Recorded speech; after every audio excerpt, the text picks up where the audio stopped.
सभी के लिए नमस्कार मित्रों, आप सब अच्छे होंगे। आपकी तैयारी बहुत अच्छे से चल रही होगी। इसी उम्मीद के साथ आज की क्लास शुरू करते हैं। दोस्तों, आज इसमें हम पूरे ऑल ओवर पेपर के बारे में बताने वाले हैं कि जो आपका बीएसटीसी का पेपर है 28 तारीख का, वो पेपर आपको किस तरह से सॉल्व करना है जिससे कि आप बहुत अच्छे नंबर ला सकते हो। दोस्तों, इसमें मैं आपको कुछ तरीका बताऊंगा, कुछ एक सिस्टम में आपको सिखाने वाला हूं। यदि उसको आप फॉलो करते हैं तो निश्चित रूप से आपको बहुत फायदा मिलने वाला है। कौन सा पार्ट आपको कैसे सॉल्व करना है और पहले कौन से पार्ट को आपको सॉल्व करना होगा जिससे कि आप अच्छे नंबर ला सकते हैं।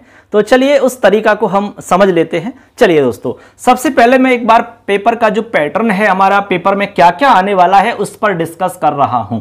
देखिए, बीएसटीसी एग्जाम 2023 की हम बात कर रहे हैं, जो कि एग्जाम डेट है आपकी कब है भाई? 28 अगस्त। 28 अगस्त का आपका पेपर है, ठीक है। तो ये आप देखेंगे कि एग्जाम डेट आपकी 28 अगस्त है। तो यहां जो पेपर होगा उस पेपर में क्या क्या चीजें आने वाली हैं उस पर डिस्कस करेंगे। उसके बाद में सबसे पहले कौन सा पोर्शन आपको सॉल्व करना चाहिए वो हम बताएंगे। तो एक बार मैं यहां पर पूरे पेपर को डिवाइड करके बता देता हूं।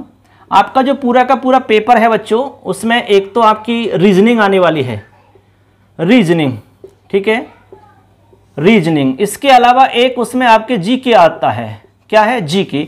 इसके बाद में एक आपका शिक्षण अभिक्षमता, टीचिंग एप्टीट्यूड, शिक्षण अभिक्षमता। इसके बाद में यहां पर एक भाषा का पोर्शन होता है हमारा, भाषा। अब भाषा का जो पोर्शन है उसमें आपके तीन चीजें आपको ध्यान रखनी है भाषा के अंदर। एक तो है अंग्रेजी, ठीक है। इसके अलावा एक आपकी संस्कृत और एक आपकी यहां पर हिंदी। देखिए, मैंने पूरा का पूरा पेपर यहां पर बता दिया है कि किस तरह से पेपर आपका आने वाला है। यहां पर 50 प्रश्न आपके आने वाले हैं रीजनिंग के, 50 प्रश्न आपके जीके के आने वाले हैं और 50 प्रश्न आपके टीचिंग एप्टीट्यूड के आने वाले हैं। यहां पर 20 क्वेश्चन आपके अंग्रेजी के आने वाले हैं और यहां पर 30 क्वेश्चन आपके आने वाले हैं संस्कृत के और 30 क्वेश्चन आने वाले हैं आपके हिंदी के, ठीक है। अब इन दोनों में से आपको एक चीज लेनी होती है, ये तो आप जानते ही हैं। या तो आप संस्कृत लेंगे या फिर आप हिंदी लेंगे। यदि आपने हिंदी ली है तो हिंदी के प्रश्न आप सॉल्व करेंगे, यदि आपने संस्कृत ली है तो आप केवल संस्कृत के प्रश्न ही करेंगे। अंग्रेजी आपको सबको कंपलसरी ये करनी ही है। तो यहां तक जो आपका पार्ट है ये तो सबको करना है, इसमें तो कोई सोचना ही नहीं है आपको। केवल सोचने की बात यहां पर है कि मुझे हिंदी करनी है कि मुझे संस्कृत करनी है। जो आपने मतलब सब्जेक्ट लिया है भाषा के रूप में वो आप सॉल्व करेंगे। अब सबसे पहले आपको कौन सा पार्ट करना चाहिए, पेपर के अंदर आपको कौन सा करना चाहिए सबसे पहले, वो आपको यहां पर मैं बताता हूं। दोस्तों, एक तरीका तो यह है कि जो आपको इनमें सबसे सरल लगता है, जो आपको मतलब सबसे ज्यादा इंटरेस्ट वाला टॉपिक है, चाहे वो कोई सा भी हो सकता है। मान लो आपको जीके बहुत अच्छी लगती है, मान लो आपको संस्कृत विषय बहुत अच्छा लगता है, बहुत मजा आता है पढ़ने में और सबसे फेवरेट है आपका। इन सब में कोई ना कोई विषय आपका फेवरेट जरूर होगा जिसको आप बहुत अच्छे से पढ़ते होंगे, जिसमें बहुत मजा आपको आता होगा। तो वो आप सबसे पहले करेंगे, ठीक है। आपकी हिंदी भी हो सकता है, संस्कृत भी हो सकता है, अंग्रेजी भी हो सकती है, ये भी हो सकता है और जीके भी हो सकता है, रीजनिंग भी हो सकता है। ये आपको डिसाइड करना है।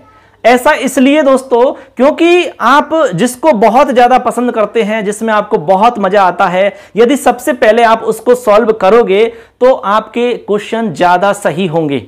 और जब हमारे सवाल ज्यादा सही होंगे तो ये साइकोलॉजिकल फैक्ट है, ये साइकोलॉजी कहती है कि हम जब स्टार्टिंग में कुछ अच्छा करते हैं तो हमारा एक मन प्रसन्न रहता है और अंदर से एक अच्छी ऊर्जा उत्पन्न होती है, सकारात्मक ऊर्जा उत्पन्न होती है। वो ऊर्जा आपको आगे बहुत काम आती है।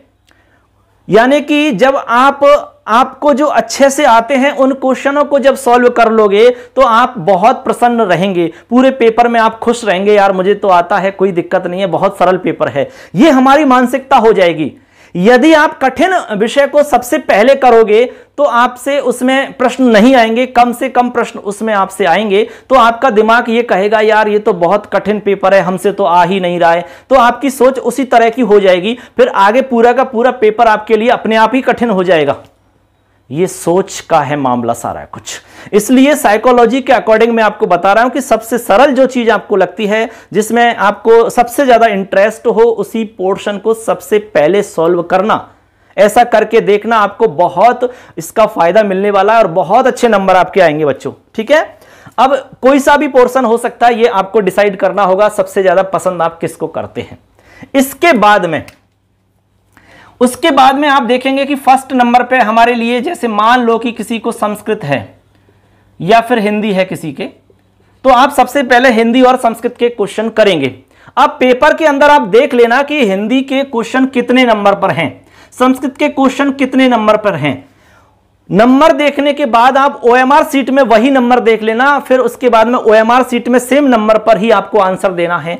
जैसे मान लो 171 नंबर पे आपका पहला सवाल है संस्कृत का या हिंदी का, मान लो एग्जाम्पल दे रहा हूं, तो आपको ओएमआर सीट के अंदर, ओएमआर सीट जो होगी उसमें 171 वाला जो क्वेश्चन होगा, उस 171 वाले क्वेश्चन के अंदर ही आपको जवाब देना होगा। ऐसे नहीं कि और कहीं आप जवाब दे दो तो आपको नंबर नहीं मिलने वाले, इस बात का भी ध्यान रखना।